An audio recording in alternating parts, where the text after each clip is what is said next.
रोज़गार कमाने के लिए निकले और अगर वो घर वापस जा रहा हो लेकिन उसे अपने साथ होने वाली अनहोनी का ना पता हो, जान माल इज़्ज़त की हिफाजत करना जो होता है वो एक रियासत की जिम्मेदारी होती है। बिस्मिल्लाहिर्रहमानिर्रहीम, अस्सलाम वालेकुम। उम्मीद करता हूँ अल्लाह के फजलो करम से आप सब खैरियत से होंगे। कल रायगढ़ में जैसा कि इंतहाई अफसोसनाक वाक़या हो, जितना भी अफसोस किया जा सके उतना ही कम है कि किस तरह से एक फल फरोश ने दो भाइयों की जान ले ली, कितनी बेदर्दी से ली और कितने जालिमाना तरीके से ली। मुल्क में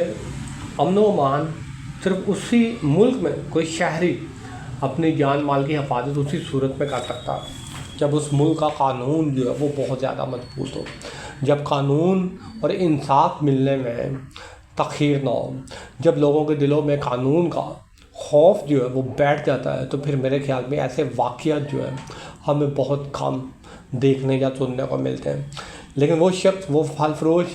जिसने बैठ के दोनों भाइयों को बेदर्दी से मारा, जिसके दिल में थोड़ा सा भी रहम पैदा नहीं हुआ, जिसने महज 30 रुपए की खातिर दोनों भाइयों की जान ले ली,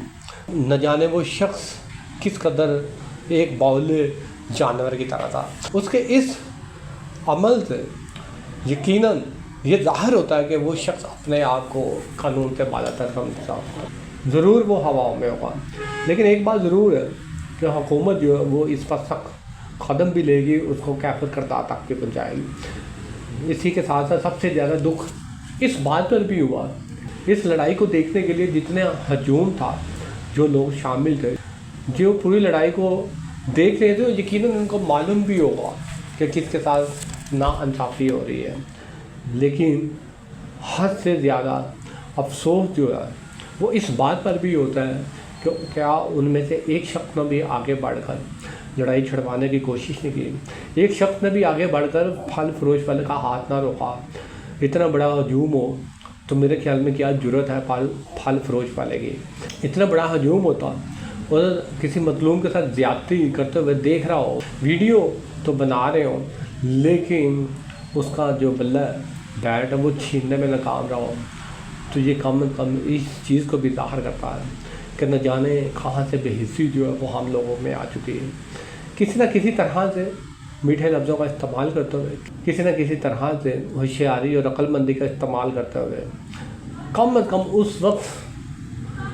फल फरोश को रोका जा सकता था। हम अक्सर अपने इर्द गिर्द होने वाली लड़ाइयों में ये देखते हैं कि कुछ लोग आते हैं, लड़ाई छड़वाते हैं, अपना बहुत अहम किरदार अदा करते हैं। न जाने ऐसा कौन सा डर और खौफ था कि रायगढ़ में होने वाले इस वाक़ये में लोग जो है वो सिर्फ लड़ाई को देखते ही रह गए और इनके सामने दो जवान जो है वो अपनी जान से हाथ धो बैठे।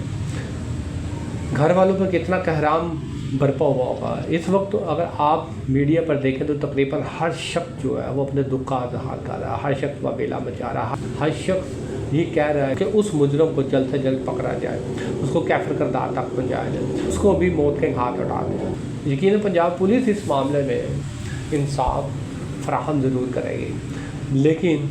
कानून की बालादस्ती होना किसी भी मुल्क में सबसे अहम बात है। कितने दुख की बात है कि एक शख्स अगर घर से रोज़गार कमाने के लिए निकले और अगर वो घर वापस जा रहा हो लेकिन उसे अपने साथ होने वाली अनहोनी का ना पता हो, जान माल इज़्ज़त की हिफाजत करना जो होता है वो एक रियासत की जिम्मेदारी होती है। शुक्रिया।